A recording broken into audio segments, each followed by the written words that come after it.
Ayan, good morning po sa inyo lahat. Nandito po muli ang lingkod sa TV page muli nagbabalik. At una sa lahat, shoutout muna kay Kuya Bal Santos Matubang at sa Team Kalingap at sa Team Strikers. Sa aking mga kasamahan, Banat Bagsik, Selena Barbosa Official, Hayat Mix Vlog, Ma'am Jacqueline Dukusin, Ma'am Laila Shina, ayan, maraming mga bagong pasok sa ating channel, sa ating grupo, ano. At kay Pogi for Life, andyan din, Federico Santos, at Kaberts TV Official, ayan. At sino pa ba? Ano ba ba? Banat Bagsing na ano ko na pa sa dumadami kasi kami kaya hindi ko na namimemorize. Ayan. So, at ang inyong taga Kuda, Sil TVP. So, ayan. At kay Kuya Bal Santos Matubang nakasama natin. So, ayan. Maraming salamat sa inyong walang sawang pagsuporta sa ating Mountain Channel. Kahit tayo ay iilan dito sa ating channel ay okay lang naman. Ayan. Masaya pa rin. So, tuloy na tayo. Sino ba ating re-reactionan ngayon? Ito. Pakinggan natin tong live ni Kuya Bal. Ngayon, yung grupong ito po nila Ruin Yen Vasquez, nainggit siguro Rinig ba? sa ginagawa ng kalingap kay Reyna. Telling the story pala si Kuya Bal. Pinuntahan yung ina sa loob ng mahabang panahon, Mm. kulang-kulang 3 years na inalagaan po natin. Pinuntahan yung ina at inalok ng pera na mabawi si Reyna sa kalingap. Totoo yan. Sa madaling salita po, nabawi nga naman. Mm. Yun pala, sabi ni Federico, ginawa pala si Reyna katasan ng grupo na ito. O yan. Maaaring totoo ang sinasabi ni Federico dahil si Federico ay naging kasama nila. Na yun nga, totoo ang sinasabi ni Kuya Bal na sa loob na ilang taon na inalagaan nila si Rina ay hindi tumigil itong sila Ruinim at Tiborcio. Ito si Yen Vasquez na kulang-kulang na abnormal na may sayad sa utak, no? So ayan, kasi kung di ba naman kulang-kulang yan, mahilig gumawa ng kwento, no? Yung sarili na nga lang niya ang kakampi niya, niloloko pa. So, ito, at dito ay mahaba itong ano ni Kuya Bal, live, no? Parang naano dito na, dito sa mga reactor na nagtatanong, about dito kay Rina, about sa sitwasyon, walang matinong isagot itong sila Rina's community, kundi panglalait. Kagaya ni Rowenim, na nilait si Bupil, at hindi lang naman si Bupil, pati na rin kami naman pag nagre-reaction yan, ay puro lait. Itong mukhang tipaklong na ito, na laitera, nakala may pagkaganda-ganda na laging nakatago sa harap ng camera. Bakit nga ba kayong dalawa ay laging nakatago? Takot kayo na maitabnil? Kahit magtago pa kayo, ay kita naman yung mga mukha ninyo. So, naitatabnil pa rin kayo. No? So, yun, dahil ba nahihiya kayo sa inyong mga pinagagagawa na hanggang ngayon, hindi nyo napagaling si Rina? Ha? At hanggang ngayon, ipinagsosolicit nyo pa rin? Na kung tutuusin, dapat hindi nyo na yung pinagsosolicit dahil mga sponsor na kayo, di ba? Dapat alam nyo na obligasyon nyo kada buwan dyan kay Rina, no? Hindi nyo na kailangang ipanawagan sa social media na may mag-abot, may magbigay ng tulong para lang sa gusto niyo yung ganapin na pabongga. Yung pala naman ay hindi ninyo kaya at hindi galing sa inyong bulsa. Hindi ba kayo nahihiya? Harrowin, Yen Vasquez, ang kakapal talaga ng mga mukha ninyo, ano? Na pagkatapos yung aswangin, wakwakin dito kay sa Kalingap, itong si Rina, kuhain, sulsulan si Melanie, pangakuan ng mga magagandang salita, pangakuan ng pera, nakuha nyo si Rina na andyan na sa inyo. Di ba sabi nyo nga, kayo ang mga kapitapitagang sponsor, mga kaputaputahang sponsor, ha? Kayo ni Rina Vasquez, Jen Vasquez, at tawag nito, Rowena, di ba? Pero anong ginagawa ninyo? Kinakalakal ninyo hanggang ngayon si Rina, ginagamit ninyo sa inyong pagsusolicit. Ayan, saksing buhay si Federico na nagsasalita dahil dyan sa inyong grupo yan galing. Imposibleng hindi niya alam kung ano yung mga pinagagagawa ninyo. At about doon sa pabahay, meron pa ba kaming dapat malaman about dyan sa inyong pabahay na yan? Na sinasabi nga dito ni Kuya Bal ay halagang milyon ang inyong nasolicit pero ang total ng inyong pabahay ay nagkakahalaga lamang na nasa 700K. Asan ang sobra?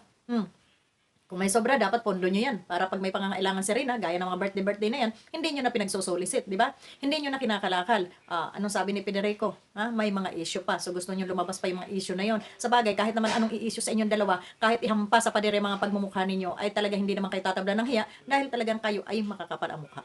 Di ba? So, yon. So, nakakahiya itong ginagawa mo, Rowenim, na pag kayo ay sinita, ay yan ang inyong mga sagot. Gaya nito kapitanan tanga na bubitang ito, na nakikisaw-saw about yan sa pera na yan. Ikaw, kapitana, huwag ka masyadong paipal, no? Dahil hindi, sinasabi mo nga, hindi ba kayo naaawa sa inyong mga beneficiary? Ang tanong, ikaw ba naawa din kay Rina na ginawa nilang kalakal dyan? Okay pa nga nung nasa Kalingap, kahit papaano Ha? Alaga pa yung bata. Di ba? Dyan, ano na? Ha? Sabi nga ni Federico mas lumala nung naandyan sa kanila. Diba? At ikaw naman, Melanie, na anak mo yan. Ha? Kuha ko sa'yo, tama na yung papagamit mo dyan sa anak mo. Di ba, ang pangako mo kay Kuya Bal, ikaw ang mag-aalaga. Asan ka? Ha? Bakit hanggang ngayon pumapayag kang kinakalakal? Buti man lang kung yung pangangalakal din sa anak mo ay nagkakameron ka. Baka nagkakameron ka, tumbas ka unti. No? Tapos hindi naman naaalagaan ng husto yung anak mo. Pakinggan natin to si Kuya Bal. Solicit. Hmm. Ginawang pulubi si Rina po, mga kalingap. Ginawa niyong pulubi. Ito Grabe design kayo. po ni, ni Rico Santos. Ito. Yan. Ang dami yung koleksyon. Hindi na kayo nawala ng koleksyon. Ang dami niyong koleksyon. Grabe kayo. Ang dami niyong koleksyon. Hindi kayo nawawala ng koleksyon. Ano to? Linggo-linggo nangungulekta kayo?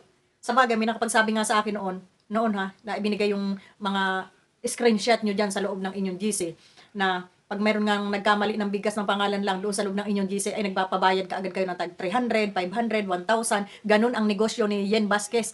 Ha? AKA Yen Vasquez, durugista ka. Ha? Mandurugas ka sa mga kasamahan mo. Yun. Kapal ng mukha mo. Ngayon, galit na galit kayo sa amin dahil nangangabuking yung mga style niyong bulok. Diba? So, ito yung problema natin dito yung ating internet. Dito tayo sa isang cellphone. So, iyan yung mga style niyong bulok. Diba? So, Spokesperson. hmm. Nasa team nila. Alam ni Federico Santos yung mga galawan ng Linas Community. Tandaan niyo po, ng team ni Yen Vasquez at ni Ruinay. Ayun po. Ngayon po, pag tumayong witness si Federico, handang sabihin lahat na nalaman niya tungkol sa grupong ito. Sigurado po, yung kaso po talagang diretso yan. Tuloy-tuloy po yan. Okay. So, yun. Baka hahantong kayo sa kasuhan nito, ano? Kasi sobrang ginagawa nyo dito kay Rina, no? At bukod sa hindi na talaga maganda na sobrang ginagamit nyo. Kasi nakakapagtaka kayo. Akala ko ba kinuha nyo si Rina para hindi magamit ng kalingap? Dahil yun ang ninyo, na sabi ninyo ay gamit na gamit ng kalingap si Rina at ang kalingap lamang ang nabubuhay para kay Rina. Para sa kanila, si Rina lang ginagamit nila. Di ba yan yung mga ninyo? Gaya ng laging paulit-ulit na sinasabi nito ni Kapitana. No? Na ginagamit ang mga angels, ginagamit ang mga ito para sa kanilang pangsariling interes. Ngayon, nakakapagtaka kayo, Rowinim. Tiborsyong pulpol. Bakit kailangan nyong ipanghingi, ipang-solicit si Rina? Samantalang, di ba nga mga sponsor na kayo, dapat pinapangalagaan nyo yan na hindi na napagkakapirahan pa, pero anong ginawa ninyo? Kinakalakal ninyo. Kayo pala ang mga tinmawa, mga hayok sa pera. No? Mga nakakaawa kayo. Tapos kung makapagsasalita kayo dyan, sa mga channel ninyo, ang yayabang ninyo na akala ninyo kung sino kayo mga untouchable, no? Na hindi niyo naman pala kayang suportahan itong si Rina sa kanyang mga pangangailangan, kundi sa ibang bulsa niyo rin pala naman kinukuha ang panggastos dito kay Rina. Ngayon pa nga lang, elementary pa lang yan si Rina, problemado na kayo. Ay ano pa kung dumating doon sa punto na kagaya ginagawa nila Kalinga Prab na umaabot man ng mga college na itong kanyang mga pinapaaral, no? Baka itapon nyo na rin si Rina sa tabi-tabi. Ngayon pa nga lang, elementary pa lang, hirap na kayo sa pagpapaaral. Dahil sinasabi nyo, ang priority po namin yung pag-aaral ni Rina kesyo bla bla bla. Magkano bang baon ni Rina sa isang araw? Siguro hindi naman yan gagastos ng 500 araw-araw. Di ba? So yun, ganon kayo ka mga timawa, gamit na gamit ninyo si Rina sa pagsusolicit ninyo, sa pamimirah ninyo. Inggit na inggit kayo sa Kalingap nung nasa Kalingap si Rina dahil akala ninyo milyon ang kinakamal na salapi ni Rina. O ngayon na naandyan sa inyo, bakit kailangan nyo rin ipag-solicit? Di ba sabi nyo nga, kinuha nyo yan si Rina para maprotektahan nyo, maipaggamot. O ano sabi ni Federico, na ipaggamot ba? Wala, mas lalong lumala. Diba? At ang dami nyo pang issue dyan, ginamit nyo sa pagsusulisit para makapagpagawa ko kayo ng bahay na hindi naman talaga dapat pabahayan si Rina dahil may pinagawa ng bahay sa kanya. Para hindi lang kayo mabuking, kailangan ko nung magpabahay kayo, no? Para magamit ninyo si Rina sa pagsusulisit ninyo para may kickback din kayo. Diba? Yumaman ba kayo sa mga inano ninyong pera? Hindi.